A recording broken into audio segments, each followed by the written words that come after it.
Hello, very warm welcome to our special edition of Middle East Matters. I'm Sanam Shantier. This week, we're putting the spotlight on the water crisis in the region. This is linked to everything from rising temperatures to damaged infrastructure and even mismanagement. During the programme, we're joined by Mark Zeitoun. He's a professor on water security at the University of East Anglia. But let's kick off the show with a report from the south of Iraq, where farmers are fighting what some are referring to as a losing battle.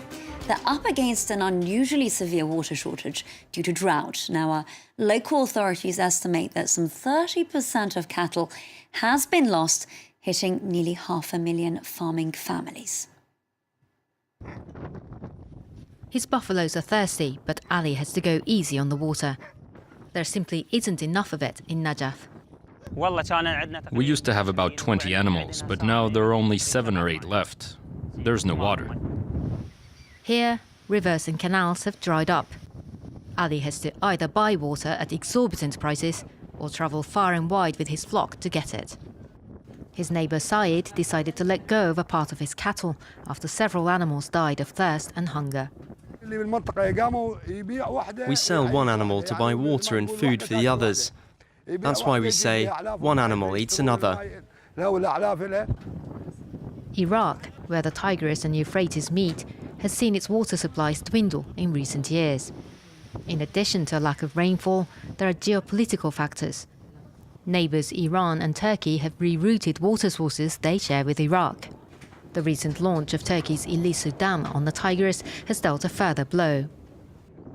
The Iraqi government has been forced to make a tough call.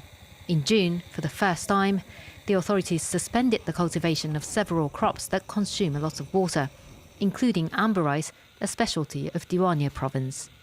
Do they want us to die? We want to grow our crops and vegetables. Are we to go begging on the streets? The government's decision is estimated to cost around €34 million to rice farmers in the region. Some have no choice but to leave their land. In neighbouring Misan province, more than 150 families have moved out. Those in Diwania may soon follow suit. Let's now bring in Mark Zeitoun, who's a specialist in this field. Thank you so much for joining us. Can you talk us through how this drought in Iraq and also in Iran has been creating political tensions? Of course, in the Islamic Republic, we've seen a number of somewhat violent rallies. Sure, I think water is really good reflection of the relationship between the state and the people. So if there's a drought that's making water issues or less water available for everyone, and the tensions or the relationship between the people and the state is already bad, then things would generally get worse. Normally we find, especially in the countries we were just talking about, Iraq, Iran, Turkey, Syria, for example, that it's mismanagement much more than the drought. And the problems are human-made rather than natural. It's interesting that you mentioned Syria just now. Do you think that the governments of these countries do have something to worry about, given that 7 years ago, the shortage of water was one of the reasons that took the Syrians to the streets? I think Syria is a really interesting case because there were a number of reasons that the people took to the streets in 2011. Water might have been one of them. There's a tendency maybe to overascribe the importance of water in the bigger picture of political tensions that have existed, class tensions that have existed for decades. But water, if there isn't a good relationship between the people and the water, the people and the state already, then a drought and the way that affects the livelihoods of many farmers can make things worse. So I think Iraq and Iran and all countries indeed should be managing their water resources well, as well as having a good contract with their own people, of course. So a potential call for the Iranian and Iraqi governments to try and take care of the water crisis. Mark Zeitoun, please do stay with us. We will come back to you later in the programme. Turning our attention to Ethiopia now, which is building Africa's largest dam, crucial to its energy security and economic growth, but it's also creating tensions with its Nile neighbours, particularly Egypt, which could suffer from water shortage when that project is complete. Robert Sutton-Maddox has more. The Nile, the longest river in the world, and each country that it passes through wants to harness its power. In Ethiopia, a monster of concrete and steel is emerging on the banks of the Nile. The country wants the Grand Renaissance Dam to be the driving force in its economic rebirth. It will be the largest hydroelectric dam in Africa and will ensure Ethiopia's energy independence in a country where electricity demand is rising by 30% each year. The problem, the Nile is not just Ethiopia's, and it's causing concern downstream in Egypt, a nation that has long controlled the Nile's power with its impressive Aswan Dam. To understand the potential impact of the Ethiopian dam, one has to go to the Nile Delta. It's the breadbasket of Egypt, home to 30 million people. Locals here worry for their whole way of life. When the dam will be finished, our lives will be a misery. With the water now, I can look after my fields, but with this dam, the situation will get worse. To cushion the blow, the Egyptian government has asked farmers to look for alternative crops, ones that aren't so greedy for water. Last year we had rice everywhere here, but today we are required to plant other crops that consume less water, like cotton and corn. Negotiations are underway with Sudan and Ethiopia to find a compromise.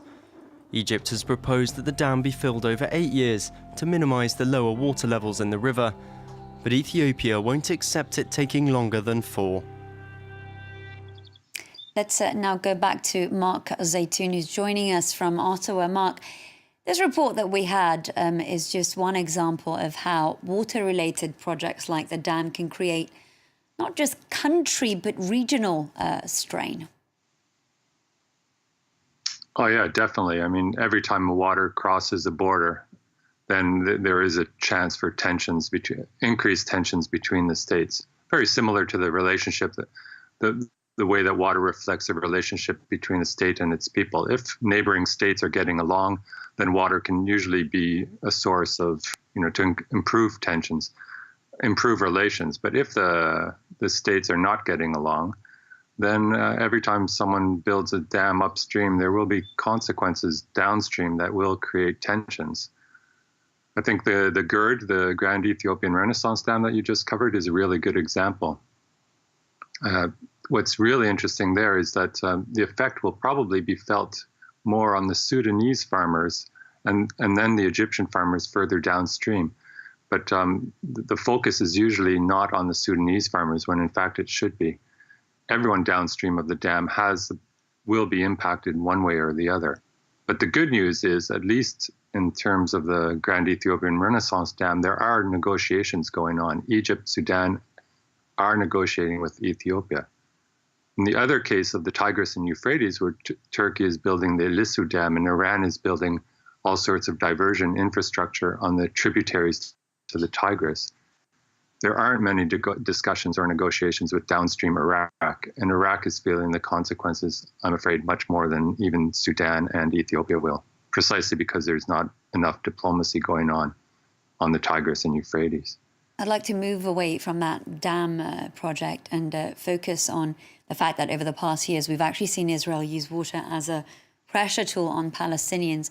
Do you think water can become a facilitator for peace at any point, or is that too optimistic? I'd like to think that. I've spent a good part of my life trying to make peace with out of water. In the case of Israel and the Palestinians, then if you keep your eyes open, what you see is that it's being used as a tool to further colonize the West Bank. I mean, water is provided to Israeli-only settlements so that the right kind of people can settle there. And water is denied to the Palestinian villages so that eventually they end up leaving. So it's another reflection of the relationship between two different states in this case. It's a tool for population transfer there. Now, the hope is that because of desalination technology and the Israel is desalinating so much water on the coast now, producing water from the sea at quite a price.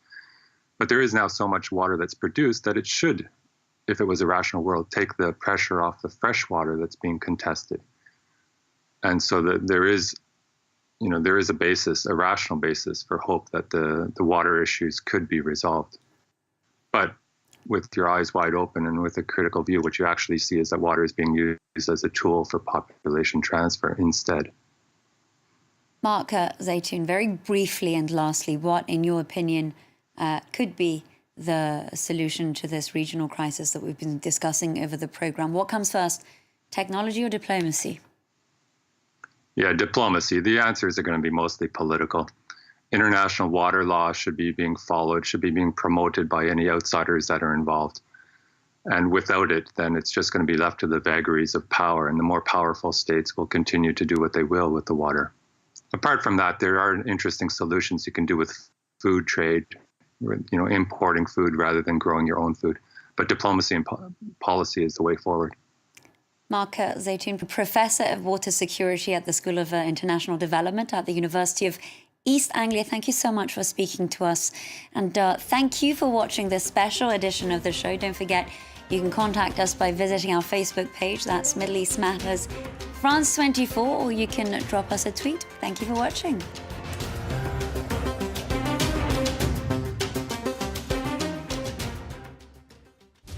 You might watch France 24 in English, but don't forget, France 24 is also broadcast in French, Arabic, and Spanish. Muy buenas tardes, bienvenidos a las noticias de France 24. Available on cable and satellite systems and online media in France and around the world.